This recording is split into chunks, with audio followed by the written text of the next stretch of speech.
There are things out there. Creatures, monsters, ghouls and spirits. Beings that fall outside the realm of visible truth, beyond the confines of our basic reality. They lurk in the dark, haunt the recesses of our minds, and stir our curiosity in the unusual and weird. They are taboo topics, stories that we tell around the campfire and folklore passed down from our ancestors. We've been taught that these things don't exist, that they are merely myth and legend. Or are they? Welcome to the Occult Archives. I'm your host and spooky librarian, E.M. Moon, but feel free to refer to me as E. Here lies a space beyond all spaces, a library full of arcane information enough to drive any normal person mad. If you can think of it, if you can question it, the archives probably have what you seek. You're currently listening to part 2 of issue number 4 of 667. If you haven't listened to part 1, feel free to go back to, I guess it wasn't last week's episode, but the episode from 2 weeks ago, and make sure you catch up. Now for part 2. Cane Wolf. Adam and I had just gotten back to the 3rd floor when we heard the flatlining sound of a heart monitor. At least half a dozen hospital staff were rushing down the hallway, straight for my grandfather's hospital room. No, I breathed, charging past Adam as I skittered towards the commotion. A doctor was performing CPR on my grandfather while someone prepared the defibrillator. It was all in slow motion as I heard the word, "Clear!" echo in my head. The paddles were brought to his chest, and I watched it lurch as the electricity coursed through his body.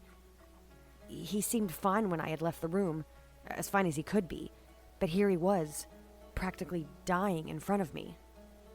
"Sir, we need you to take a step back." A woman snapped me from the slow-motion movie I was watching, and I stepped back a few paces until I bumped into Adam. He may not have known me, but he placed his hand on my shoulder out of comfort. "He's overdosing!" a nurse yelled as I watched the heart monitor begin to leap again, but my grandfather was foaming at the mouth. Amidst the flurry of people running about, trying to bring my grandfather back, I saw a blur of purple to my right in the corner of the room. Violet was crouched down, my old high school backpack clutched in her hands. "We need to go, but I have to tell you that it's a trap. Merrick isn't planning on releasing Salome." Violet was breathing heavily as she pushed me towards the door. But my grandfather," I protested, but Violet chimed in. "He gave you a way out of this, Kane. He'd want you to try and save her." She was right. As much as I didn't want to leave his side, me being here wasn't going to change the outcome. I had to get to Salome, and I had to find a way to save her. We managed to get out of the hospital room as more nurses piled in to help my grandfather. I glanced over my shoulder one last time to see him seizing in his bed, just like I had done the night of my 30th birthday. "You bought me maternity clothes?" Violet was arguing with Henri as we piled into my truck. "It's a hospital. It was either that or a shirt that said 'Proud New Mommy.'" Henri defended himself as Violet climbed into the front seat next to me, while Henri and Adam got in the bed of the truck. "I know where they are, but it's probably best if you wait for his call." Violet enlightened me as she shimmied into a pair of maternity yoga pants. "He'll probably call as soon as I pull out of here." I started the engine and backed out of my parking space. Violet had slipped a gaudy floral blouse over her head and wiggled out of the white dress as she spoke. "He's at a nightclub, but it didn't look like it was open." She answered me, finally buckling herself in. Then the phone rang. It was another block number, but I knew who it would be. "Kane, my boy, did you get me what I wanted?" Merrick's surly voice hissed through the receiver. "I got what I could. My grandfather donated most of his assets, but we got what little he had hidden away." I told him, hoping it would be enough. "And the deed to the ranch?" Merrick waited impatiently for my answer. I looked over at Violet, who was rifling through my backpack till she found a yellowed envelope that had the words ranch deed on the front of it. Thank God. "I do. I have that too." I was anxious as hell. I just wanted to know where he was so I could get Salome back. "Let's hope the rest is just as good. You can find me at that rat hole you call a nightclub. We'll be waiting." Merrick finally gave me the details I had been waiting for. They had been at my nightclub this whole time. "I'll be there in 20. I barked and hung up the phone. He's at your nightclub? Violet leaned in to get my attention. Yeah. What is he planning, Violet?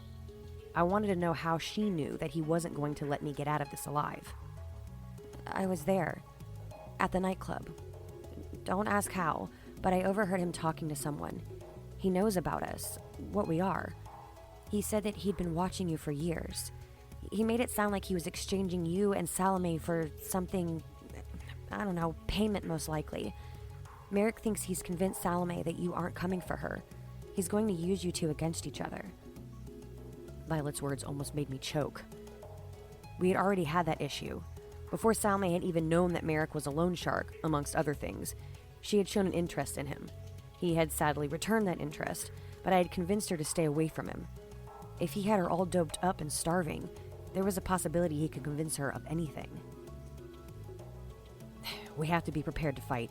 I'm not going to let him turn her against me, and I won't let him take her away from me again, I growled, punching on the gas. Then we have to be smart about how we approach this. Violet had a good head on her shoulders. I nodded reluctantly. Well, we have about 15 minutes to come up with a good plan. Adam Bodine. Kane pulled the truck up in front of a fancy nightclub. It looked as if it was going to be horror-themed, with towering Tesla coils for the archway in and silhouettes of movie monsters painted on the facade. I made Henri duck when I saw someone outside the door smoking a cigarette and followed suit. It was getting dark now, thankfully, and I didn't think anyone saw us as Kane backed into a parking space far away from the club itself. Violet crawled through the sliding window in the bed of the truck and hunkered down while she whispered, "You and Henri are going to have to go around back and try to keep the exit clear. That's how we're going to make our way out of here. I'm going to try and get Salome with whatever it is that I do. Kane thinks that Merrick is holding her in the basement. He called a second time right before we pulled in and said to meet him at the front door." Violet gave us the rundown. Sounds like a good plan. I had no qualms with it. Good. I'm going to go scout around and make sure the coast is clear, and then you both get in position. Violet hopped out of the truck and crept to the side of the club. I poked my head in the cab. She looks like a little purple yoga ninja. Kane laughed at me nervously, gripping the dented wheel so tightly I thought he'd rip it off. After a few minutes, Violet came back to the truck and whispered through the front window.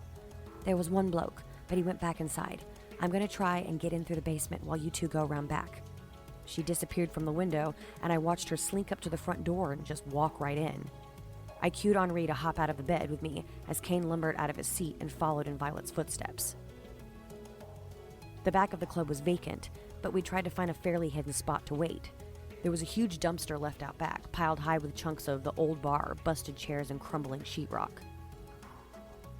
Why do I have a feeling that this situation isn't going to end well?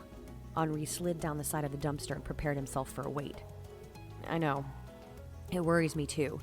Violet is banking on her ability to do whatever it is that she does, but she doesn't know how to properly use it. I squatted down next to him and kept my eye on the back door. I think I may know what she's doing. Henri responded, waiting for my reaction. Spit it out then! I was eager to hear his theory. It just might have been correct. I think that she is somehow altering reality, like a giant acid trip. She's not summoning things out of thin air or teleporting necessarily. She's molding her surroundings to her. It can be a conscious thing, but she's having a hard time focusing. Although she did just go from New Orleans to Eureka to Vegas to Eureka and back again in well under a day's time. If she could figure out exactly how she does these things, I think she'd be virtually unstoppable. Henri's response had me slack-jawed. Well, shit. Maybe you should have told Violet that before she went in there blindly. That was a poor choice of words, but I wasn't exactly wrong. I wasn't thinking. Let's just hope that she has enough sense in her head to keep herself invisible. It sounds like these men aren't fooling around. Henri took a deep breath. She's driven by emotion, but she seems to be pretty focused on helping these people. I hope that I was right as Henri and I settled in and waited. Violet Eve. I was somehow able to slip through the front door undetected and used Kane's entrance as a bit of a distraction to get to my destination. I was small and quick enough to slide by the few men that were in the hall near the entrance of the basement. I listened closely at the door, pressing my ear against the aluminum, but I didn't hear anyone. I thought about being in the basement when the lights went out, and all I could see was a sliver of light from the street lights shining through a dusty window. No one was down here, no one except Salome. She was nothing but a glowing green form in the middle of the room, balled up on the floor. I was going to initially alert her to my presence, but then I thought back to what Merrick had said. I argued with myself back and forth when the basement door opened and a bulb clicked on overhead. I ducked behind a stack of kegs and waited to see who was there. Salome? I heard someone utter her name and peered out over one of the kegs. A short, stocky man was crouched down in front of Salome's still body when she flinched at the sound of her name. Where's Merrick? She asked, sitting herself up. I could finally see what she looked like now. She had pointy ears like some fairy, tinged in green like the contours of her face. Tiny twig-like antlers stuck out from the top of her head, and her eyes were as black as pitch. She reminded me very much of some sort of wood nymph, her hair like swampy tentacles of lichen. Merrick is meeting with your friend Kane. Of course, he showed up with nothing. The man spoke, clearly telling lies. I knew that he'd come empty-handed. We wouldn't be in this predicament if he had the money in the first place. Salome almost hissed as she coiled away into the shadows. Merrick had really been working her emotions. You're right, Salome. Merrick understands that too. You know that he never wanted to hurt you. He just saw the trouble Kane was always getting you into and had to teach him a lesson.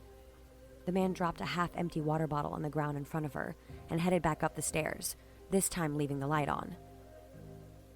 It seemed as if Merrick had already had her convinced, but I was going to try and make her see reason anyway. I crept out from behind the kegs and quietly tiptoed over to the woman. Salome? I tried to speak softly, but she still reacted rather noisily. She clanged back into a stack of trays and tried to steady herself. It's okay. I'm here to help you. I knelt down in front of her as she eyed me warily. Who the hell are you? She glared at me with those inky black eyes and craned her neck like some snake to get a better look at me. My name is Violet. We've come here to rescue you. I tried to make my voice sound soothing, but I'm sure my accent fucked it all up. I don't want to be rescued. I'm tired of Kane dragging me down with him. Salome turned away from me like a pouting child. Merrick is brainwashing you. Kane is not dragging you down. He cares too much about you to let anything bad happen. Everyone makes mistakes. We are only human after all. I tried to make her see reason. Human? Human? Do you think that this looks human? Salome put her full face in the light, and I could clearly see that she was just as strange looking as I was. Whatever we became, we are still human at our core. I put my hand to my heart. Kane doesn't care. It took him this long to come for me. Salome was getting emotional. You've only been down here a little over 24 hours. He just found out today that you were even still alive. You talked to him earlier. Merrick is messing with your head, Salome. I don't know how he's doing it, but he's trying to turn you against Kane, and it's working. Don't let him think for you. I warned her. But he came empty-handed. What does he expect? That Merrick will just let him waltz out of here with me? Salome was still questioning Kane's loyalty. That was a lie. He brought everything he could. The deed to the ranch, old bonds, stacks of money. He came here with everything that his grandfather owns just to save you. We even had to leave the hospital while Walter was trying to be resuscitated to save your life. If this didn't make her see that Kane loved her, I don't know what would. Walter? Salome's eyes started to well up with a thick black liquid before it trailed down her cheeks. You have to fight and not let Merrick make your decisions for you. When they come down here to get you, don't let him take control. You have to own this. I coached her as I heard someone turning the knob to the basement door. Salome's mouth was drawn as she breathed heavily. She gave me one good nod as the door opened and I disappeared from the room. Kane Wolf. Kane! Right on time. Merrick greeted me on the dance floor, flanked by 2 burly men armed with semi-automatic rifles. "Here." I tossed the backpack at him and waited while he checked its contents. Merrick made eye contact with me but said nothing. "There's at least 10 million worth of stuff in there. That should be plenty to pay you back. Now go get Salome and leave us in peace." I tried the tough guy approach. I could be the bad guy when I needed to be, but I was usually just a big teddy bear. "Okay." Merrick snapped his fingers and 2 more men appeared from the back room with Salome slung between them. She was clearly doped up and freshly so. Her toes drug across the ground as the men brought her before Merrick and tossed her to the ground. I felt a deep rumble begin in the pit of my stomach, and I fought the urge to shred everything in sight. "There you go. But there's a catch. Salome has to want to go with you." Merrick grinned at me, a nasty grin full of pure spite. I waited with bated breath.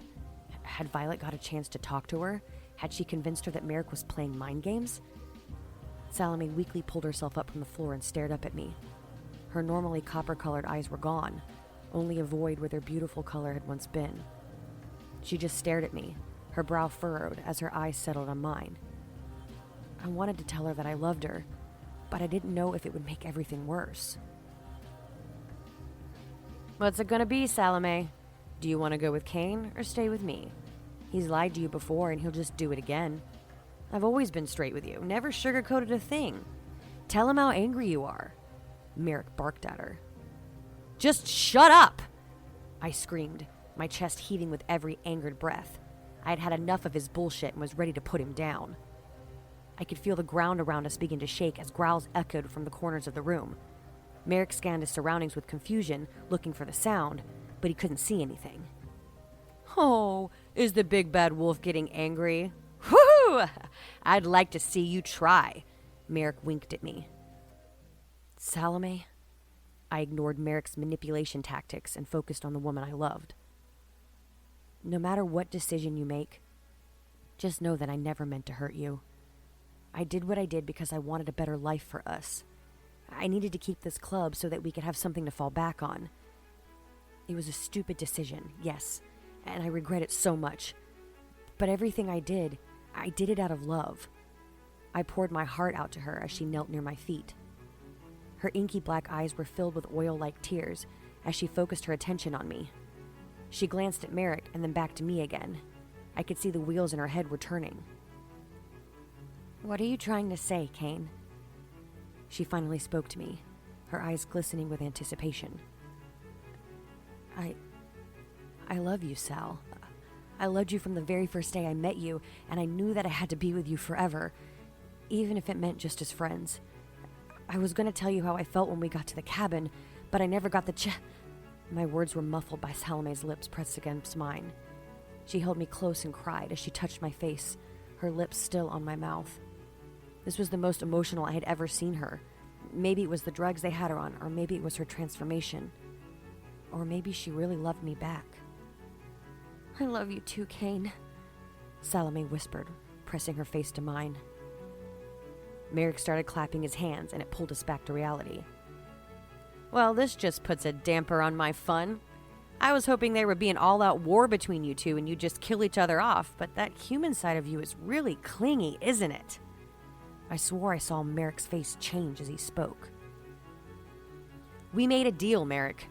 She chose to come with me. Now you need to take your shit and go," I ordered him, pulling Salome into my body to keep her safe.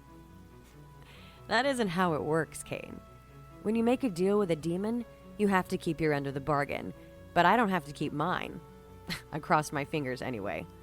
Merrick winked at me. A demon. Merrick was a demon. "Hey, at least you got to tell her you loved her before I kill you both." Merrick smiled, and I saw his face warp again. It was hideous, indescribable. Then I saw Violet. She was standing in the hallway that led to the back door, silently trying to get my attention from the shadows. I nodded once, the signal for her to go get Adam and Henri. We were preparing for a fight. More men filed in from the back room, and I knew that we were going to need all the help we could get.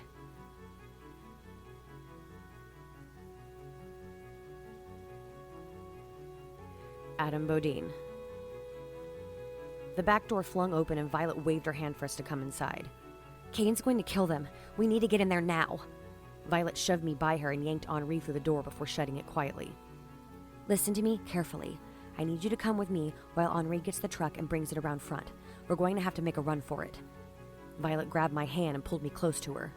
Henri just nodded as she tossed him a key ring, and he quietly disappeared out the rear door. Salome chose Kane, but now Merrick wants a fight.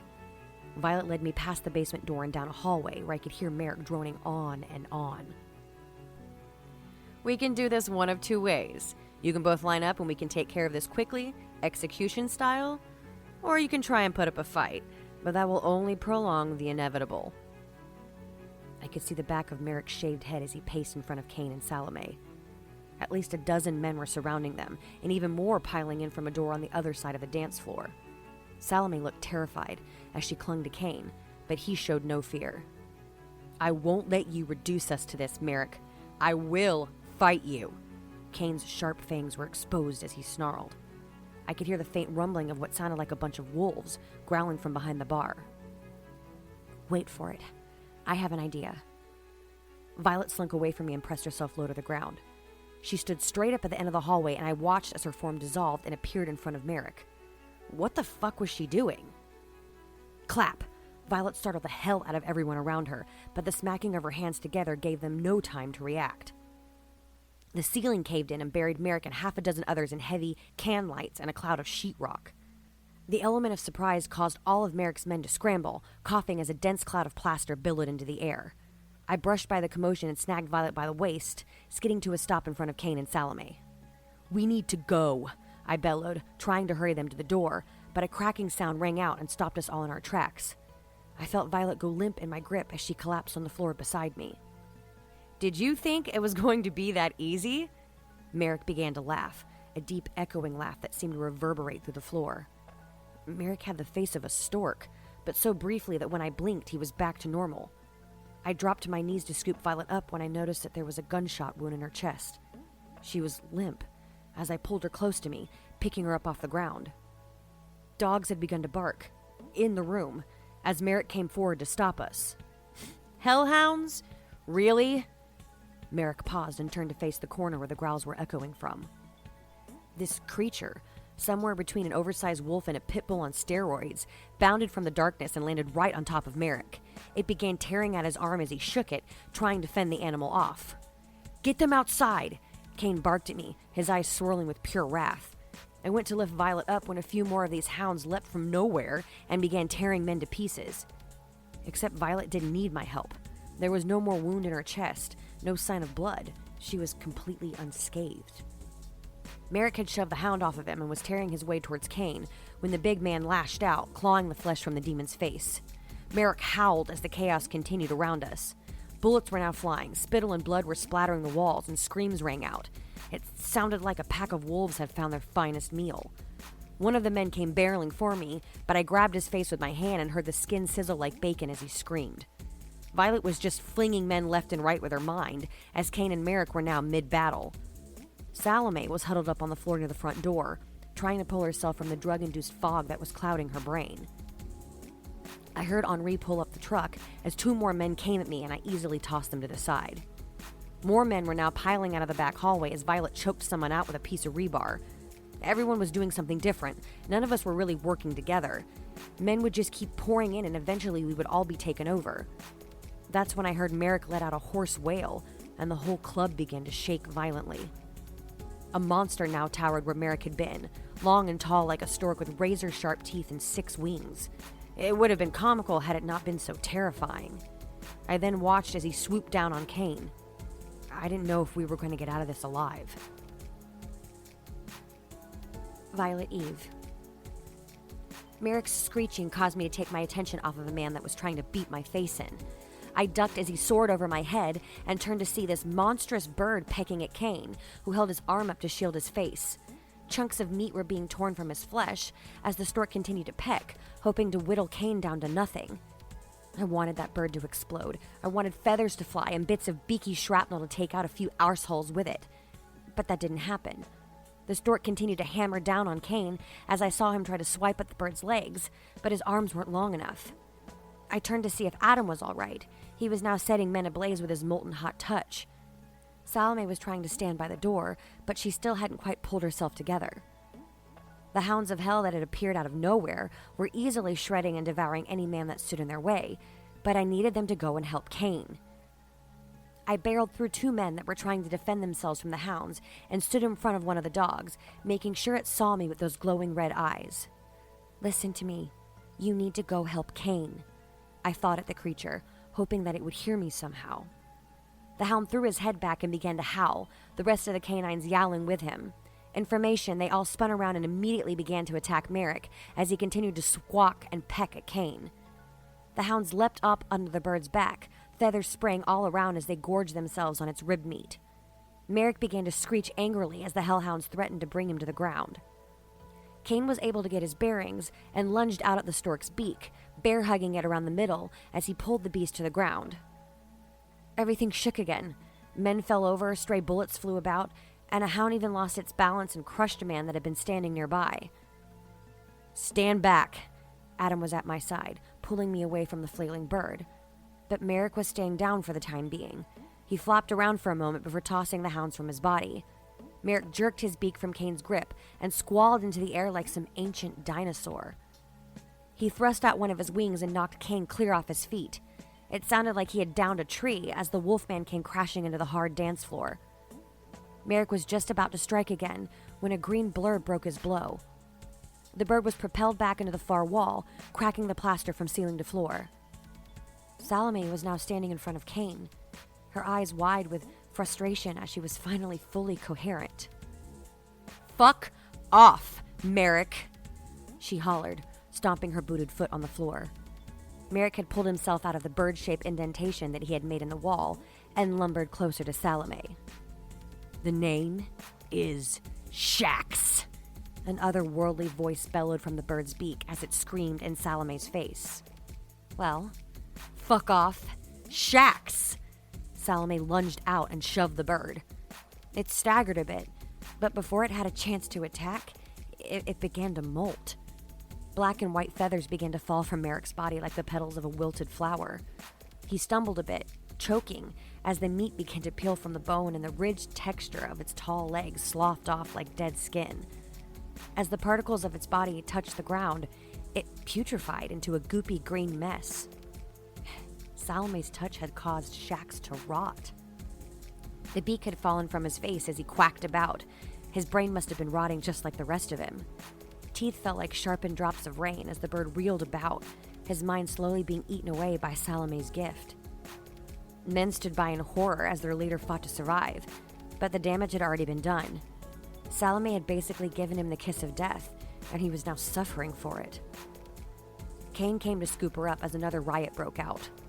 Shax's men were in a blind panic as their superior now lay in a gloppy heap of demonic jelly in the middle of the club. They began firing their guns again as Cain carried Salome through the front door, and I turned to focus a few bullets back on their gunmen. "Burn the place to the ground!" Cain screamed as he slipped through the door. There was no other way to end this. Adam gave me a very upsetting look before holding his hands to the kindling I had created when I collapsed the ceiling. The room was quickly set ablaze when the fire had reached the bar, but I couldn't run out yet. I saw the strap to Cain's backpack peeking out of the rubble and slid over to it, tugging it free from the debris.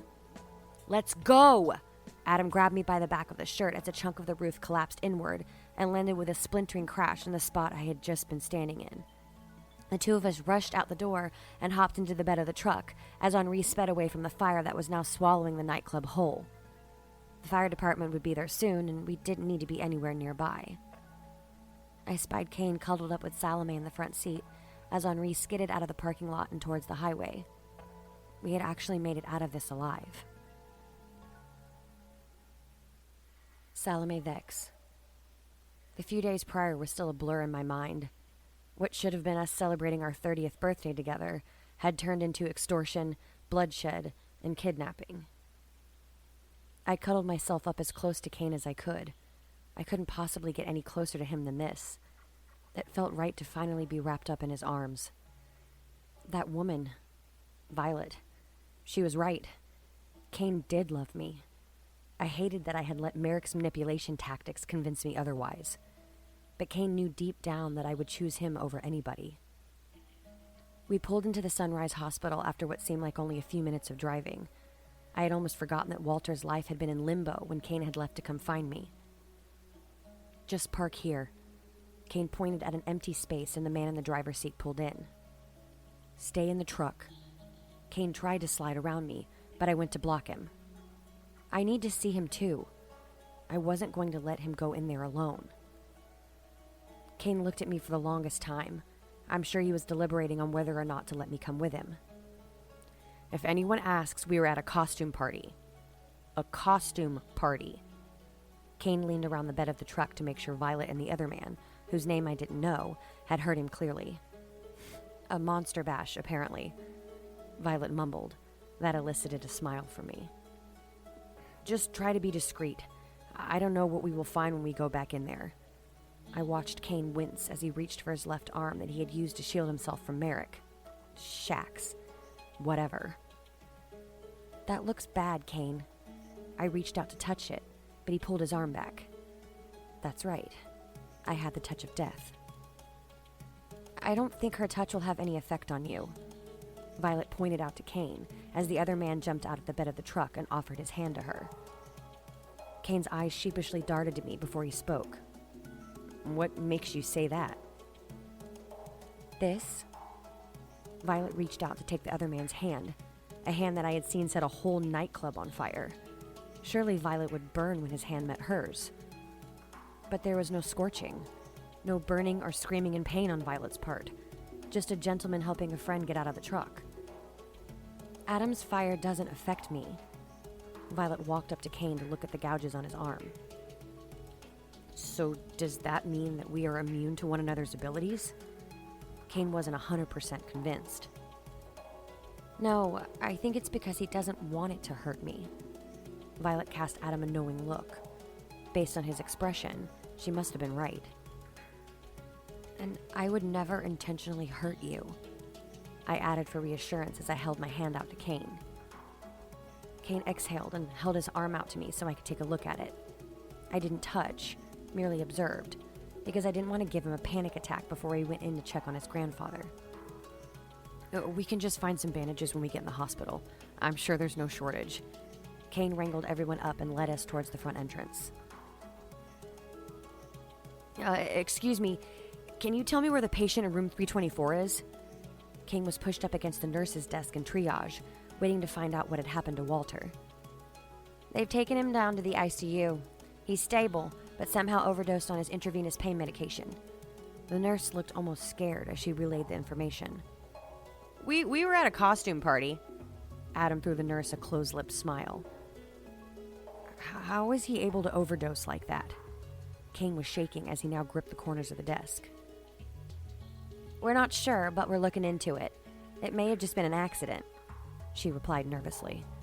Adam's reassurance that we had been at a costume party didn't make the nurse any less intimidated by Kane's massive frame. I thought he was going to call the hounds again, but Violet stepped in front of him to speak to the nurse instead.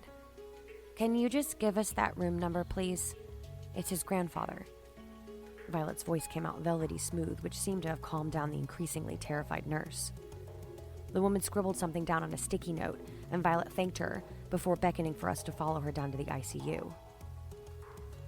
"Remember the part about you wanting us to be discreet?" Violet lightly joked with Kane, clapping him on the back. "I don't understand why all of this is happening." Kane hung his head, and I stepped up to handle the inevitable breakdown. "Don't lose it yet. We have to go see your granddad first." I grabbed his hand and laced my fingers with his. "And I have the rucksack," Violet smirked, holding up the old school bag. None of us had even noticed that she was toting it around. Kane just nodded at me and let us steer him towards his grandfather's new hospital room.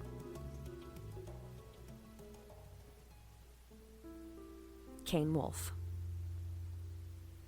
I had to get it together before I walked into the intensive care unit. I wasn't prepared to see my granddad like this. He was hooked up to all these tubes with an oxygen mask and plenty of blips and beeps from the machines he was tethered to, but at least he was alive. We had to sneak our way in since it was after visiting hours, but Henri promised that he would stand guard outside while we checked on my grandfather. Big fat tears plopped onto the rail of the hospital bed as I hung my head over his sleeping form. The chart said that he had slipped into a coma shortly after they resuscitated and stabilized him, but they weren't sure if he'd ever come out of it. I felt Salome's hand on mine as she silently cried with me. There had been something he wanted to tell me earlier, something that he had never gotten the chance to say before all of this happened. What am I supposed to do with all of this? It was finally time for me to officially break down. We can't go back to work looking this way. We can't open up the club because it's burnt to the ground, and now I'm going to lose my grandfather because some dumbass nurse messed up his pain med dosage. I don't know where to go from here. I just bawled, like a big 6.5-foot baby. Salome pulled me close to her and cried with me, the two of us sharing a moment of grief together. But he's still alive. I turned, wiping my puffy eyes on my sleeve. Violet was standing next to my grandfather, intently locked onto him with that eye. She and Adam must have snuck in while I was lamenting over my life. But the nurse said that the chances of him coming out of this are pretty slim. His body's barely holding on. I knew Violet was trying to give me hope, but I had nothing left at this point. But what if I could fix that, even if it's just for a moment? Even though her eyes were void of all color and visible emotion, I could tell that she really thought she could. Violet? Adam warned her, but she ignored him. I can't promise that I can heal him. I can't really promise much of anything, but maybe you can at least talk to him one last time. Violet's third eye was shimmering with what appeared to be tears. I would love that, but... Violet stopped me finishing my sentence. She didn't want to hear the excuses. She took my grandfather's hand in hers and leaned down over his face so that her third eye was centered on the middle of his forehead. Her eyes were closed, but the all-seeing one opened as wide as it could, while Violet whispered something to my grandfather. The beeping of his heart monitor skipped, and then the blips picked up as his heartbeat quickened. My grandfather drew in a huge breath and his eyes popped open as he gasped for air. Violet was there to calm him, coaching him as he tried to breathe on his own. Granddad? A smile had swept across my face amidst the tears that stained it. Kane? What? What happened? My grandfather coughed, and it made my heart ache. He didn't know that he had been in a coma, and he had no idea that he wasn't going to be okay. Someone accidentally gave you too much pain medication and you overdosed. They were able to bring you back, but I took a deep breath and I held it. But you're not strong enough to recover. But I'm awake, my grandfather replied. Clearly he wasn't entirely lucid. You are, but it won't last forever. Violet took over, seeing that it was hard for me to continue talking about it. I was able to make you conscious long enough for you and Kane to say goodbye. You're a very sweet girl with a strong soul. Thank you. Granddad squeezed Violet's hand before she stepped away from the hospital bed and took Adam with her as she exited the room. Hey, Walter. Salome smiled, leaning over my grandfather for a gentle hug. Salome. He smiled back at her. I'm so glad Kane was able to rescue you. He's such a good boy. Granddad took a shaky breath and tried not to cough. He really is. Salome squeezed my grandfather's hand before letting me scoot my chair in to talk to him. I'm so sorry, Granddad. I started to apologize like I always did, but he stopped me. Stop apologizing for things that are out of your control, Kane. I've been sick for a long time, and it's just now catching up to me. I lived a wild life at times, but I also made myself a family with a wife, kids, and grandkids that I love more than life itself. This cancer was going to take me eventually. It's just happening sooner than we like. My grandfather patted my hand as he spoke his usual wisdom. I know. I'm just glad that I get to talk to you one last time. The tears were starting to come again, but I swallowed them down. I need to tell you something. I started before, but I never got to finish. I need to say this before it's too late. Your mother foresaw this. I saw it too. That fertility clinic did something to her. They implanted her with some sort of special seed. A special seed that would bring about a change in this world. We knew there was something different about you from the moment you were born. So smart from day one, creative, driven. You had a path that you walked the minute your little feet would let you. I never expected it to be this, but that doesn't matter. It just means that you will have to work harder to make a difference in the world. But I have confidence in you, Kane. In both of you. My grandfather was beginning to look a bit sallow as he finished his speech, but he was still holding on. I will make you proud. I nodded, mustering my strength to continue speaking. But I need to know who did this to us. My grandfather's expression was blank as he focused his attention on me. He looked as if he didn't want to say, but he was compelled to, knowing that he was on his deathbed. A medical clinic called L. Cipher Laboratories. They specialize in fertility and reproductive biology and came highly recommended by your mother's gynecologist. There wasn't much information on them, but every doctor she talked to greatly endorsed their work. My grandfather winced and closed his eyes tight. Thank you. You need to rest now, I insisted, fluffing his pillow for him so he could lay back. I love you, boy. Always remember that. He just nodded at me, a big grin on his face as he settled into his pillow. I love you too, I squeaked, closing my eyes as the tears came again. And then my grandfather was back in a coma, the beeping of the heart monitor steady as he slipped back into unconsciousness.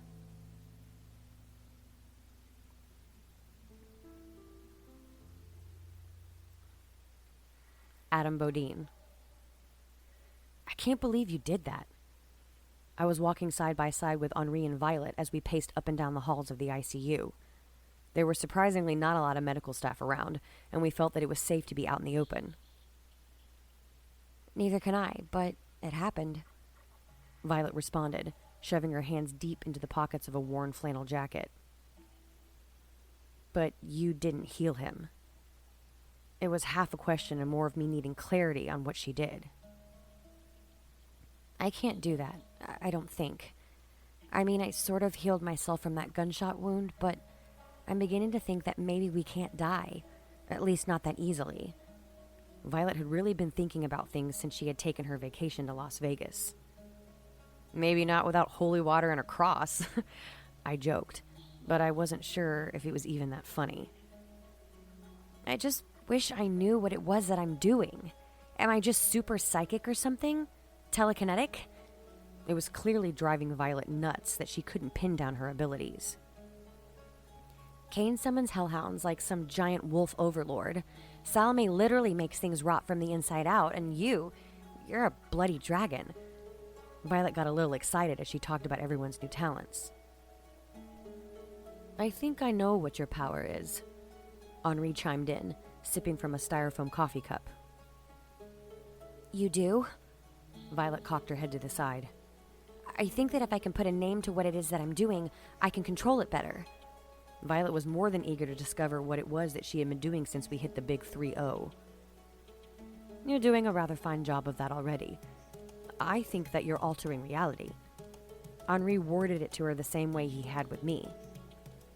Elaborate. Violet looked as if she understood, but she needed more clarification. Okay, think of it this way. Have you ever heard of the multiverse theory? The belief that there are countless other worlds, parallel universes that exist at the same time with our own. I was going to be surprised by Violet's answer, but I remembered. She's a writer. Exactly. Take this for example, to put it simply.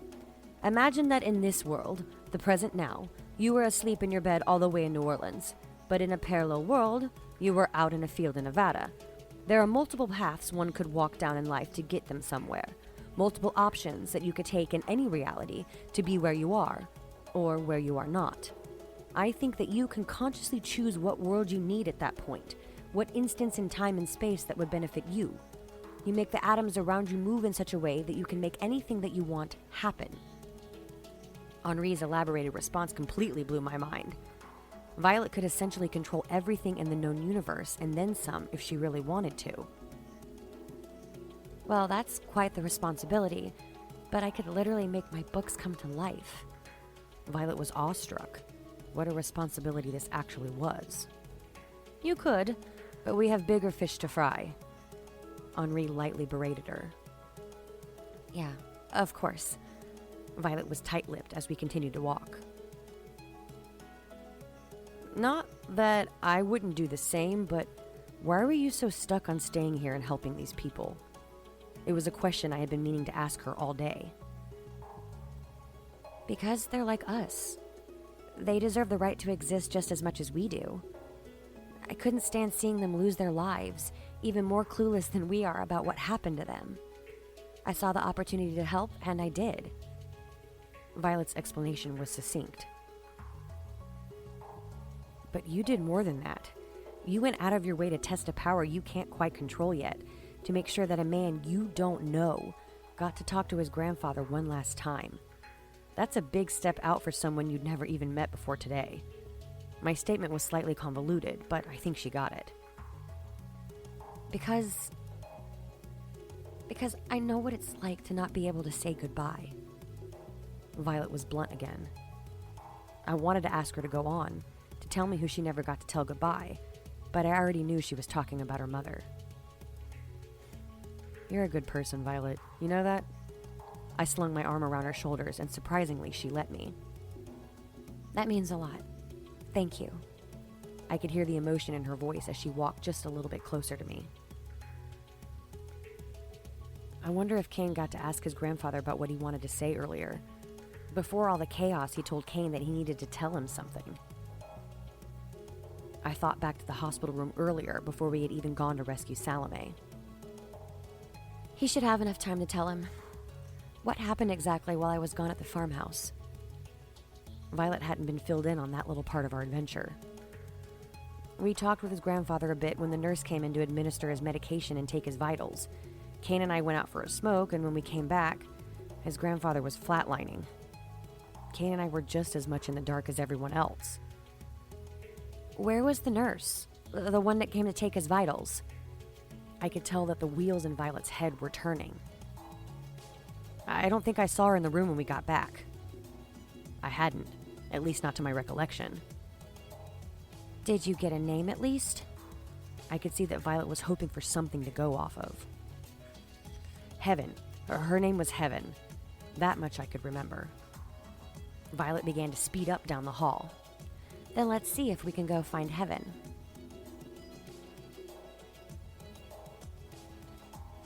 Violet Eve. Excuse me. Excuse me. I was trying to get the attention of a nurse whose back was to me as he jammed out with his headphones on. I ran my hand down my face out of impatience and then just willed him to be attentive. Can I help you? He smiled at me, looking a tad confused as we came face to face. Yes, do you have the ability to check and see who administers medication to wish patients? I tapped my nails on the desk. I'm sure my purple complexion was clouding his ability to think, but he responded after a few seconds. We can. Nurses have to mark all of that down when they do their rounds so we can be sure that everyone gets what they need. He raised an eyebrow, knowing that another question was coming. Well, could you tell me what nurse was handling room 324 on the night shift? I leaped with that question. I didn't think that he would tell me, so I altered his perception. He took one look at my very unofficial FBI badge I had just happened to be holding and quickly responded. Yeah, just hold on 1 second while I pull it up. He sat down in front of the computer and began to type. Adam was trying as hard as he could not to laugh as he and Henri hung back by some waiting chairs. What was the patient's name? He asked, poised to type. Walter. Walter... I didn't know Kane's last name. Wolf. His last name is Wolf. Henri hissed at me. He mouthed that he had seen it on the chart at the door. Wolf. Walter Wolf. I felt like an idiot. Oh, yeah, he's here in the ICU now. It says that his last round of medication was right before an apparent overdose. and it says that the nurse on call was a Josephine Davidson. The man turned the screen so I could see. Adam and Henri now approached the desk to read what the roster said. I see. Has anyone approached her about the overdose to see why she administered too much pain medication? I bit the inside of my cheek. I knew the nurse was lying about her name. That's the problem we ran into. We can't seem to find her. The nurse looked worried that I was going to arrest him for obstruction of justice or something. As in, she must have left the building? How could they let her just slip away like that? No, as in, she doesn't seem to exist.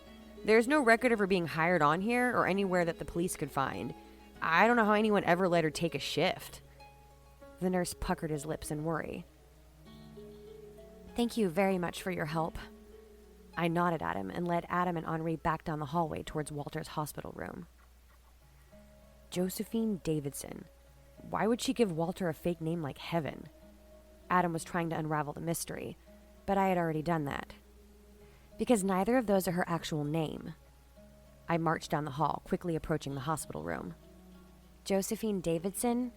Know anything about Catholicism? Henri does. I tend to steer clear of organized religion. Adam threw his hands up. Go on. Henri butted in between Adam and me.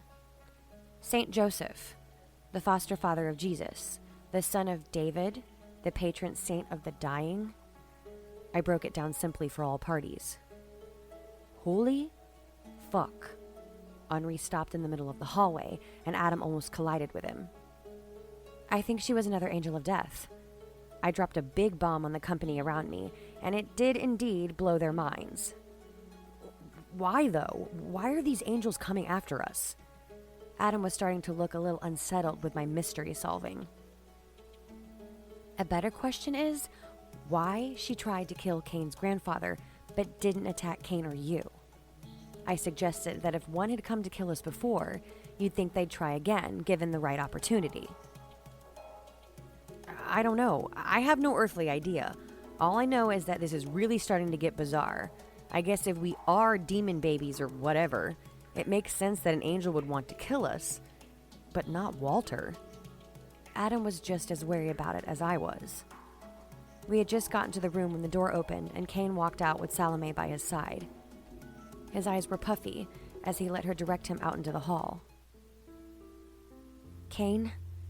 I went to approach him, but I could see that it wasn't a good time. We had to call the nurse in because his blood pressure dropped and then his heart rate fell. A doctor came instead and said that there wasn't much that they could do. He passed a few minutes ago. Salome tried to be strong as she spoke, but her voice was shaky. I'm so sorry. I started to tear up myself. I understood this all too well. I don't really want to talk right now. Cain finally spoke, but it was broken between sniffles. You don't have to say anything. Why don't you come back to the motel with us and stay the night, then head home tomorrow? I offered.